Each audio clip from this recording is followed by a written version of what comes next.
እነሆ ስለ ትዳር ሐቁን መስማት ለምትፈልጉ እንስቶች አቀጭቀጩን ነጭ ነጯን ሳላሞካሽ ሳልቀባባ እንደሚከተለው መክራለሁ።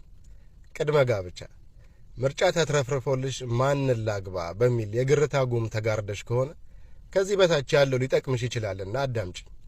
እቱ ገላ ከሁሉ በፊት ይህንን ወቂ። አንድ ለትዳር ብቁ የሆነ ወንድ ሥራ ካለው ቦርጭ አለው፣ ብር ካለው መላጣ ነው።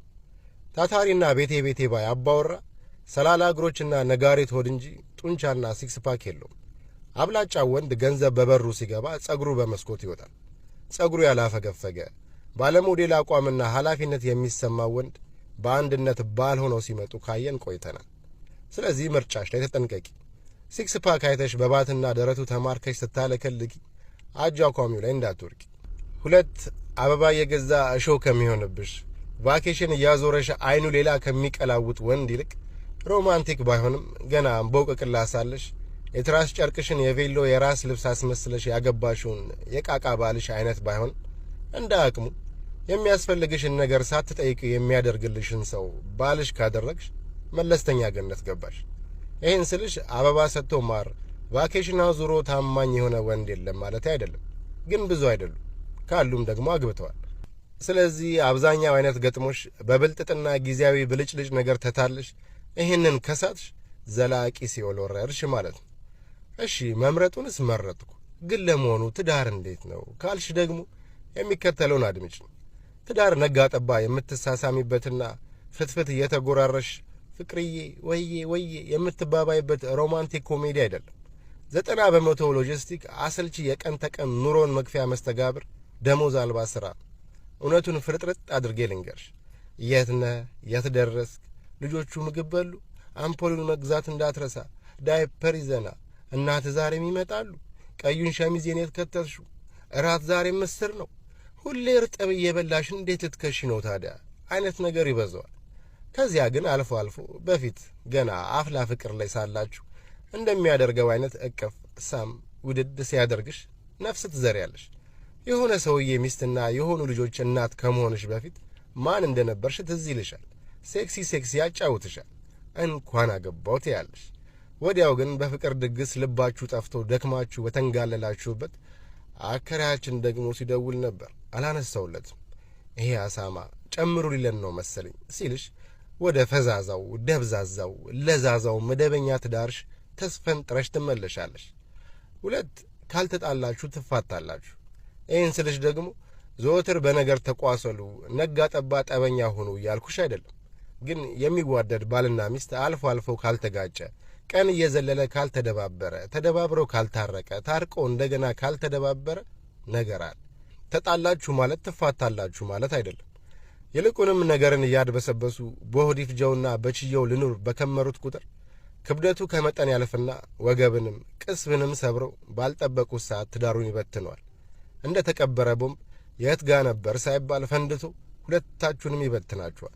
ስለዚህ መሰረታዊ ባልሆነ ነገር ጊዜያዊ ጠብ ብትጣሉ አትሸበር። ይልቅ ካልተጣላችሁ ለመጣላት እንኳን ግድ ካልሰጣችሁ ያኔ እሱን ፍሬ። 3 ባልሽን ሳታቋርጪ ስትነተርኪው ምንም ካልመለሰልሽ የምትይውን ማድመጥ ካቆመ ቆይቷል ማለት ነው። አለ አይደል? አንቺ ሳይከፍል ስለረሳው የልጆች የትምህርት ቤት ክፍያ ስትለፈልፊ እሱ አርሰናልን የሳልሞት ዋንጫ ይበላ ይሆን ብሎ እያሰበ አውራ ዶሮ ግን ከረባት ቢያደርግ ምን ይመስል ይሆን በሚል የቂል ሐሳብ ራሱን እያዝናና ነው። ይሄ ደግሞ ክፋት አይደለም፣ ወንድነት ነው። አንቺ ፊትሽ እንዳይጨማደድ ሞይስቸራይዘር እንደምትለቀለቂው እሱም ይሄን ሲያደርግ ራሱን እየጠበቀ ነው በወንድኛ።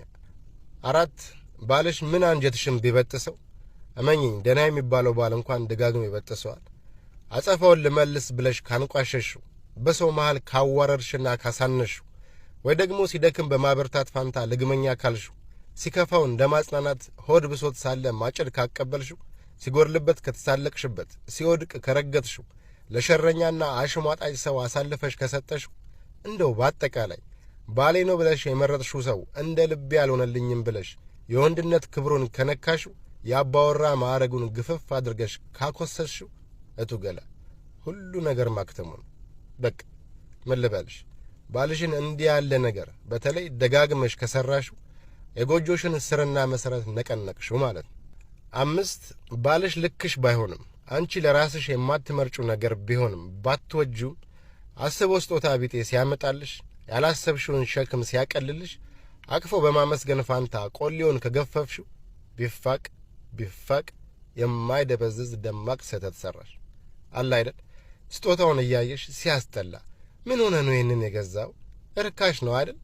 አንድ ነገር ሲፈጽምልሽ ድሮስ ማን ሊሰራልን ነበር ምናምን እያልሽ ቅስሙን አትስበር። ለምን አትይ?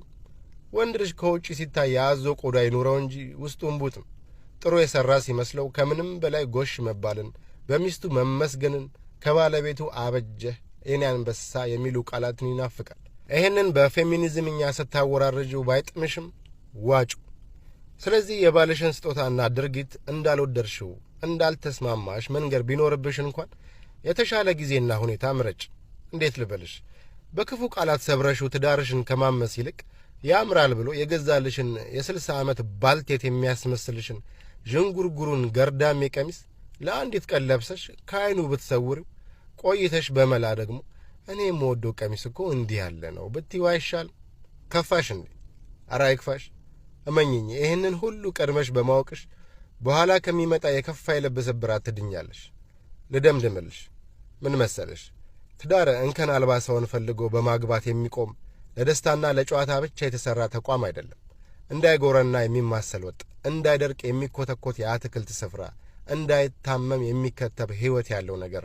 ስለዚህ እንከን አልባ ሰው በመፈለግና ያገባሽውን ሰው እንከን ለማጥፋት በከንቱ ከመዳከር ይልቅ ከእንከኑ በላይ እወደዋለሁ ከምትዩ ሰው ጋር ተጣምሮ ለመኖር የሚወሰንበት ጉዳይ መሆኑን አምነሽ ግቢበት። አለ አይደል? ይችን እስስት ዓለም ብቻዬን ከምፋለማት አብሮኝ ቢሆን ሸክሜን ያቀለዋል የምትዩን፣ ሲከፋኝ ጀርባዬን በመዳፉ ቸብ ቸብ ያደርግልኛል፣ ሳለቅስ እንባዬን ይጠርግልኛል የምትዩን ሰው ባል አድርጊ። ይኸው ነው። ከዚህ የረቀቀ የተወሳሰበ ጉዳይ የለውም። እረስቸው። እቱ ገላ አደራሽን ይችን እንዳትዘነጊ። ከትዳር በፊት ያለውን ነገር ስታደርጊ በገርል ፍሬንድ ማዕረግ ሚስት ሆነሽ እንዳትገኝ። በእጮኝነት ዘመንሽ የሚስትነት ኃላፊነትን እንዳትረከብ። አበቃ። እግር ባይኖር መሄጃ ወዳሻ ቦታ መንጎጃ እንደ ልብ ባችን መራመድ የሱን ውሳኔ ግን